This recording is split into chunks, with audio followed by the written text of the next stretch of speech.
Think about this for a moment. Why do you automatically check your phone when it buzzes? Why does a dog sit instantly when its owner says sit? Why do some habits, like scrolling social media or biting your nails, feel almost automatic? And why do rewards, like likes, praise, or money, make us repeat certain behaviors again and again? According to one major school of psychology, the answer is surprisingly simple. Your behavior isn't controlled by hidden unconscious forces. It's largely shaped by what you learn from your environment. This idea became the foundation of behaviorism, a psychological approach developed by pioneers like John B. Watson and B.F. Skinner, and their work changed how psychologists understand learning, habits, and behavior.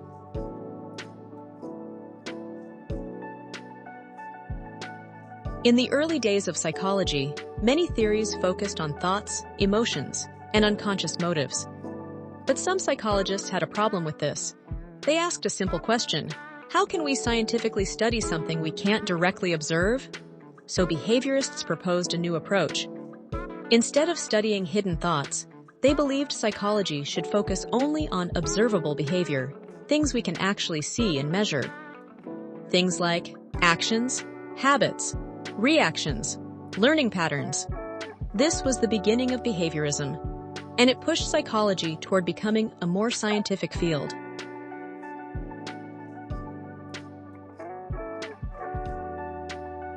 The idea behind behaviorism. Behaviorism is based on a powerful idea. Most human behavior is learned through interaction with the environment. In other words, we are constantly learning through experience, rewards, and consequences. And two major learning processes explain much of this behavior: classical conditioning, operant conditioning. Let's explore both.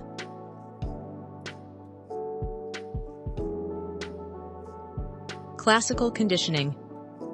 One of the earliest discoveries in behaviorism involved something very simple: learning through association. A famous example comes from the work of Ivan Pavlov. Pavlov discovered that dogs could learn to associate two unrelated things. In his experiment, dogs were given food whenever a bell rang. After repeating this several times, something interesting happened. Eventually, the dogs began salivating when they heard the bell, even when no food appeared. The dogs had learned to associate the bell with food. This process became known as classical conditioning. You see this all the time in daily life. For example, your phone notification sound becomes associated with messages or social interaction. So every time it rings, you feel the urge to check it immediately. Or think about how a particular song might remind you of a specific memory or person. Your brain has learned to connect those experiences. This is classical conditioning in action.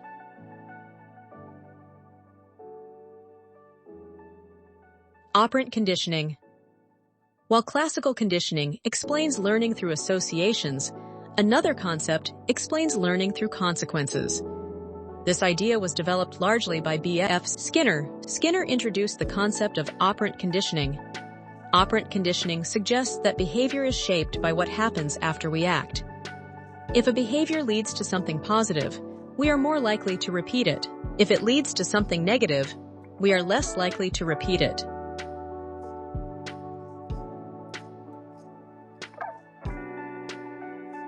Reinforcement and punishment. Skinner described two major ways behavior can be influenced. Reinforcement increases the likelihood of a behavior happening again. Example: a student studies hard and receives good grades. The reward makes the student more likely to study again in the future. Even social media works this way. Likes, comments, and views act as small rewards that reinforce posting behavior. Punishment works the opposite way. It reduces the likelihood of a behavior. Example: if touching a hot stove causes pain, you quickly learn not to touch it again. This is how consequences help shape behavior.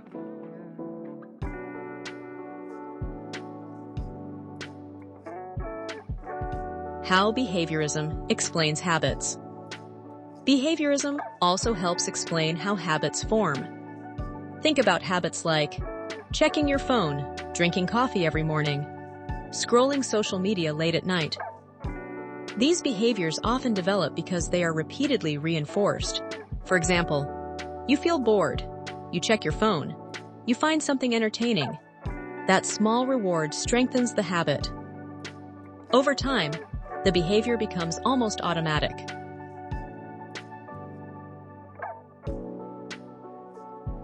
Real-world uses of behaviorism. One of the most powerful things about behaviorism is its practical usefulness. These ideas are used in many areas of life. Education teachers often use reinforcement systems like praise, rewards, or grades to encourage learning. Parenting. Parents use rewards and consequences to shape children's behavior. Therapy. Certain therapies help people change harmful behaviors by modifying reinforcement patterns.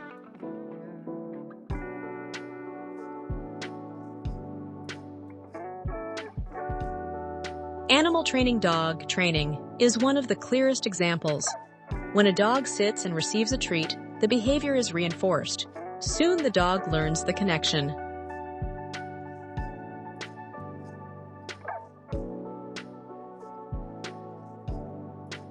A brief look at the history of behaviorism became extremely influential in the early 20th century. John B. Watson argued that psychology should focus only on observable behavior, not internal thoughts.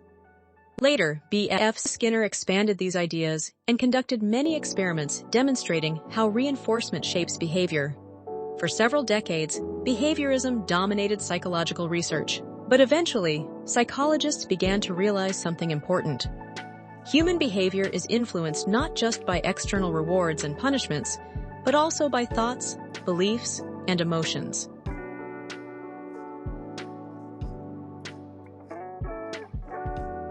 The modern perspective.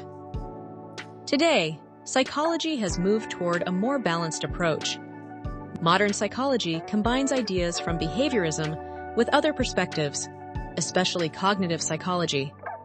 This newer approach studies how thinking, beliefs, and mental processes interact with learning and behavior. For example, two people may experience the same reward, but interpret it differently depending on their beliefs or expectations. So behavior isn't shaped only by the environment. It's shaped by the interaction between environment, thoughts, and emotions.